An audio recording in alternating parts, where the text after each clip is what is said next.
O, Tai labas visiems, sveiki. tęsiam mūsų skaičių profesionalų asų. Tai yra Danutė, kuri žino apie skaičius viską ir netgi daugiau. O ką daugiau, tai aš galvoju, šiandien mums Danutė ir papasakos. Sustojame ties šešetuku, tai Taip. šiandien Danutė mūsų apšvies tą labai įdomų skaičių 7, kuris yra Taip. nei pradžioj, nei vidury, nei gale. Prašau, Danutė. Sveiki.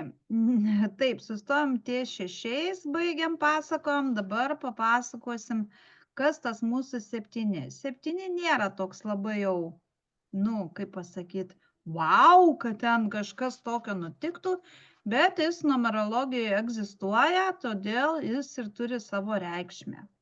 Numerologijoje skaičius 777, tai 4 septynetukai, yra labai dvasinis ir simbolizuoja aukštesnį sąmoningumą, vidinį supratimą bei ryšį su visata. Štai ką jis gali reikšti mums. Dvasinis pabudimas ir intuicija. Skaičius 7 siejamas su dvasiniu augimu, intuicinė mistiniu žinojimu. 4 kart pasikartojantys 7 rodo, kad esate labai arti gilesnio suvokimo apie save ir pasaulį. Ką aš noriu tuo pasakyti? 7 daugiau, kiek mes girdime, kažkas tai susijęs su visata. Visata ir dvasiniu pasauliu. Čia jau, kaip sakyčiau, labai mistinis skaičius. Gal jisai tiesiog pačiam gyvenime mažai kada pasikartoja. Mum ir po akim pasipainioja. Daugiau mum pasipainioja po akim trejetas, vienetas, dvejetas, šešetas, 4 nelabai, 5 nelabai, va tas 7 irgi jis, nėra taip, kad jisai, užsifiksavo man. Nebent krūtos mašinos su krūtais numeriais važiuoja, kaip aš sakau. O, jau čia sakau vandenį. Jo. Visatos palaikymui 777 dažnai laikoma ženklu, kad visata jūs palaiko ir esate teisingame kelyje. Tai priminimas pasitikėti savo vidinę išmintimį ir siekti savo intuicijos. Sėkmė ir atlygis. Šis skaičius dažnai reiškia, kad jūsų pastangos ir darbas netrukus bus apdovanotas. Tai ženklas, jog jūsų kantrybė ir tikėjimas savimi atsipirks. Meditacija ir introspekcija. O koks įdomus žodis.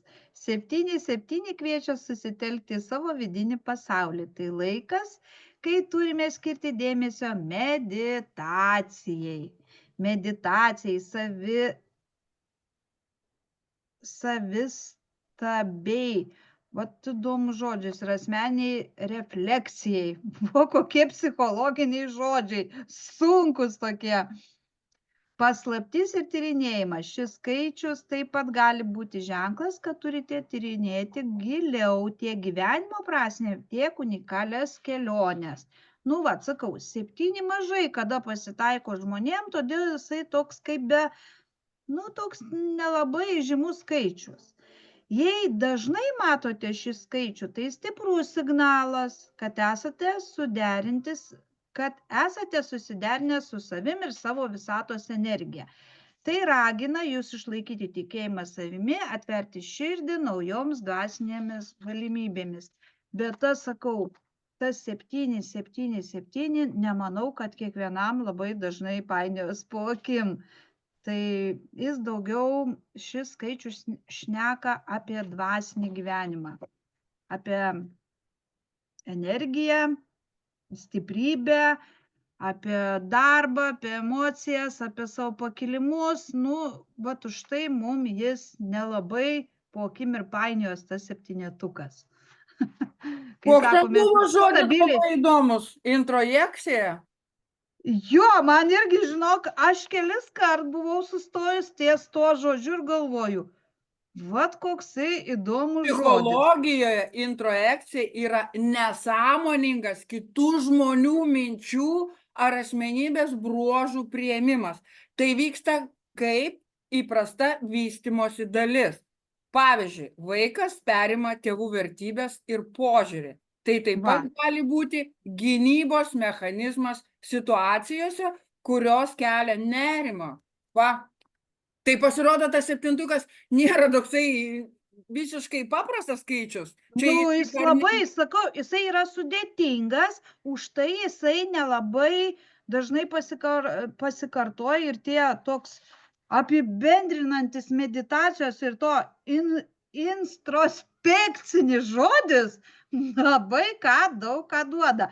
Tai sakau, jau čia giliau galėtų pats psichologas paaiškinti, kas tas per žodis ir ką jisai daro.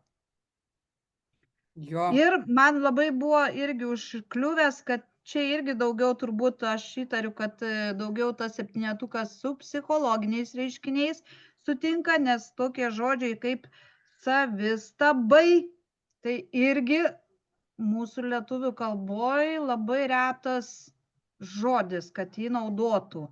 Tai va toks 7, sakyčiau, labai toks kaip rimtas. Tai saviugdos metodas, kurio stebimas savo vidaus gyvenimas, iš vidaus savęs Va. stebėjimas padeda taikyti kitus saviugdos metodus.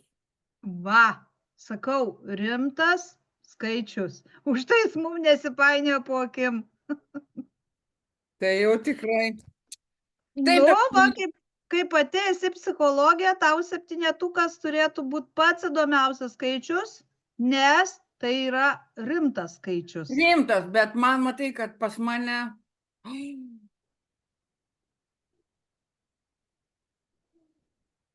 Nu, Nieko. Nieko. Gerai, Danute. 7, o dabar žiūrėk, tau toksai savaitės pabaigai, kad žmonėm būtų apie ką pagalvoti. Aš suprantu, kad visi skaičiai yra geri, žiūrėk, pritaikai jos, bet vis tiek yra vienas iš visų skaičių. 9 skaičiai, nesakai yra. Nu, kaip 10, 0. Nuo 0 iki 9. Taip. Kuris yra pats stipriausias skaičius iš visų? Pats stipriausias yra 0.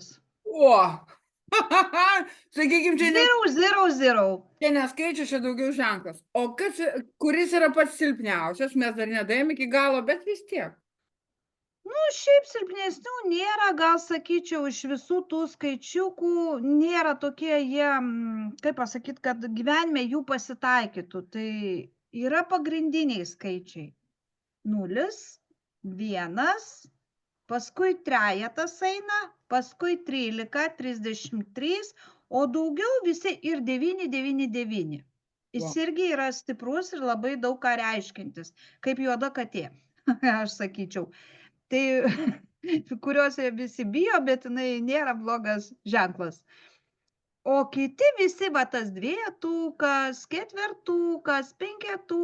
6, 7 ir 8, jie yra tokie, nu, neutralūs. Tik tai, kad neutralūs, tik tai tas, kad yra numerologijoje ir jisai privalo tas skaičius būti ir jisai turi savo reikšmę.